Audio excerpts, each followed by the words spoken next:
4월 12일 월요일입니다. 여호수아 6장 여리고성이라는 주제로 말씀을 나누겠습니다. 먼저 기도로 시작하신 후 성경을 1회 3회 읽기 바랍니다. 꾸준한 영성 훈련은 당신의 인생을 변화시킵니다. 말씀 다 묵상하셨습니까? 첫 번째, 침묵, 기다림. 1절입니다. 이스라엘 자손들로 말미암아 여리고는 굳게 닫혔고 출입하는 자가 없더라. 여리고와 전쟁을 치러야 하는데 문제가 생깁니다. 여리고 성에서 전혀 상대를 해주지 않습니다. 이스라엘 민족에게 기가 눌린 것입니다. 심지어는 할례를 받아 엄짝다삭도 못하고 있을 때조차 여리고 성 사람들은 나와서 전쟁을 치를 생각도 못했습니다. 여리고 성은 난공불락의 요새입니다. 문을 열지 않으면 어떻게 해볼 도리가 없습니다. 굉장히 곤란한 순간에 하나님께서 여호수아에게 말씀하십니다. 3절 4절입니다. 너희 모든 군사는 그 성을 둘러 성 주위를 매일 한 번씩 돌되 여세 동안을 그리하라. 제사장 7은 7 양각나팔을 잡고 언약궤 앞에서 나아갈 것이요, 7째 날에는 그 성을 7번 돌며 그 제사장들은 나팔을 불 것이며. 하나님께서 문제를 해결해 주나보다 기다렸는데 너무 엉뚱한 명령을 하십니다. 6일 동안은 성 주위를 한 바퀴씩 돌고 마지막 7일째는 7바퀴를 돌라는 것입니다. 일반적인 상황이었으면 매우 우스꽝스러운 명령에 비웃었을 것입니다. 그런데 이스라엘 2세대들은 그동안 하나님께서 인간의 이성의 한계를 넘어서는 일을 보여주셨기 때문에 이번에도 조용히 순종했습니다. 이성의 한계를 넘어서기 때문에 잘 믿어지지 않지만 하나님께서 하셨던 일들을 기억하며 순종하는 것이 믿음입니다. 히브리서 11장 30절입니다. 믿음으로 7일 동안 여리고를 도니 성이 무너졌으며. 그런데 여리고성을 돌 때 그냥 도는 것이 아니라 모든 이스라엘 백성에게 한 가지 조건이 더 붙습니다. 10절입니다. 여호수아가 백성에게 명령하여 이르되 너희는 외치지 말며 너희 음성을 들리게 하지 말며 너희 입에서 아무 말도 내지 말라. 그리하다가 내가 너희에게 명령하여 외치라 하는 날에 외칠지니라 하고. 아무 소리도 하지 말고 여세 동안 침묵하며 돌라는 것입니다.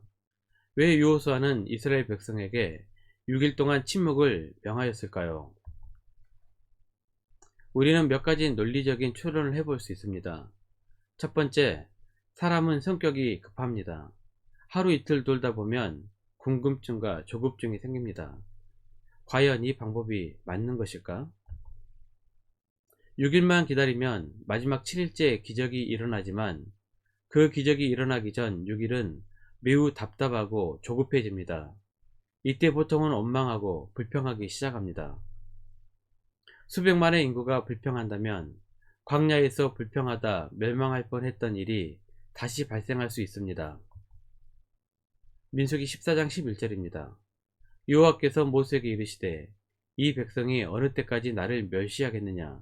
내가 그들 중에 많은 이적을 행하였으나 어느 때까지 나를 믿지 않겠느냐.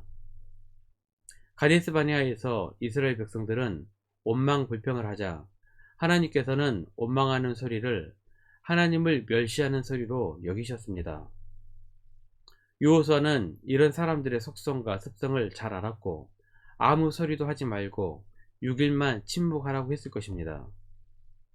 우리는 일이 되어져 가는 과정도 중요하게 여겨야 합니다.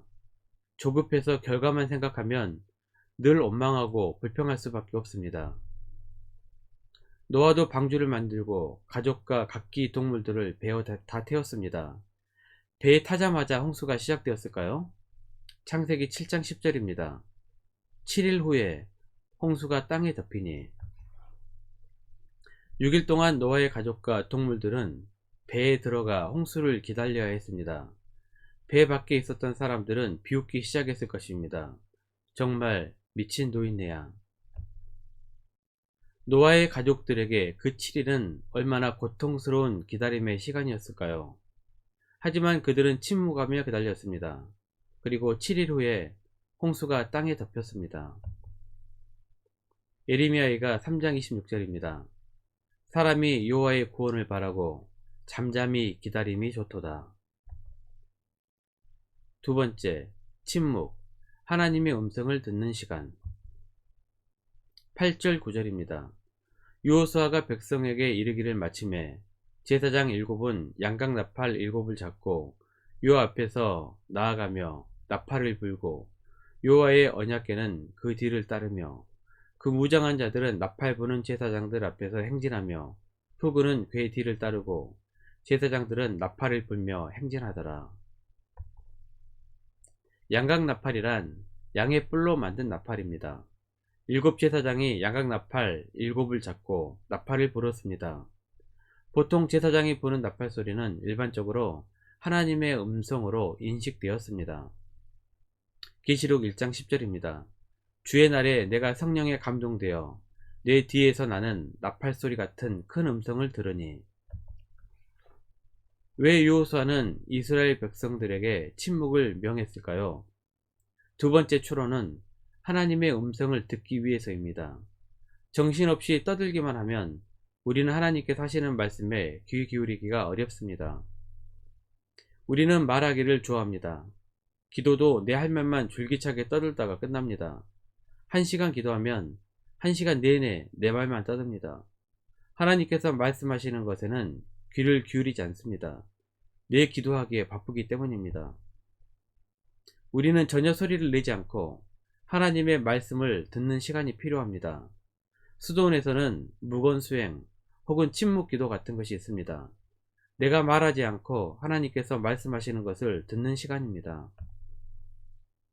잠잠히 하나님의 음성을 듣는 자에게 복이 있을 것입니다. 마태복음 13장 16절입니다. 그러나 너희는 눈은 범으로 너희 귀는 들음으로 복이 있도다. 결국 우리의 믿음은 하나님의 말씀을 들음에서 비롯됩니다. 로마서 10장 17절입니다. 그러므로 믿음은 들음에서 나며 들음은 그리스도의 말씀으로 말미암았느니라. 탈무드에 보면 입이 하나이고 귀가 2개인 이유는 말하는 것보다 듣는 것을 2배로 하기 위함이라고 말하고 있습니다. 야고보서 1장 19절입니다. 내 사랑하는 형제들아 너희가 알지니 사람마다 듣기는 속회하고 말하기는 더디하며 성내기도 더디하라. 어떤 의미에서 기생라합과 그의 가족이 목숨을 건지게 된 것도 듣기를 잘해서입니다. 여호수아 2장 11절입니다. 우리가 듣자 곧 마음이 녹았고 너희로 말미암아 사람이 정신을 잃었나니 너희의 하나님 여호와는 위로는 하늘에서도 아래로는 땅에서도 하나님이시니라. 하나님께서 하신 일을 주의 깊게 들었던 기생라합의 고백입니다. 말씀을 들었고 들음은 기생라합을 변화시켜 믿음의 행동을 하게 했습니다. 히브리서 11장 31절입니다. 믿음으로 기생라합은 정탐꾼을 평안히 영접하였으므로 순종하지 아니한 자와 함께 멸망하지 아니하였도다. 그리고 그의 가족은 구원을 받게 되었습니다. 더욱 놀라운 것은 기생라합은 나중 다윗 왕의 고조 할머니가 되는 영예를 누리게 됩니다. 말씀 요약합니다. 첫 번째, 침묵은 하나님의 때를 기다리는 시간입니다. 두 번째, 침묵은 하나님의 음성을 듣는 시간입니다. 1년 성경 일독 주간기획입니다. 오늘은 월요일 열왕기하 21장에서 23장 말씀 천천히 묵상하십시오. 4월 중보기도 제목입니다. 5가지 중보기도 제목을 넣고 충분히 기도하시고 개인 기도 시간을 가지시길 바랍니다.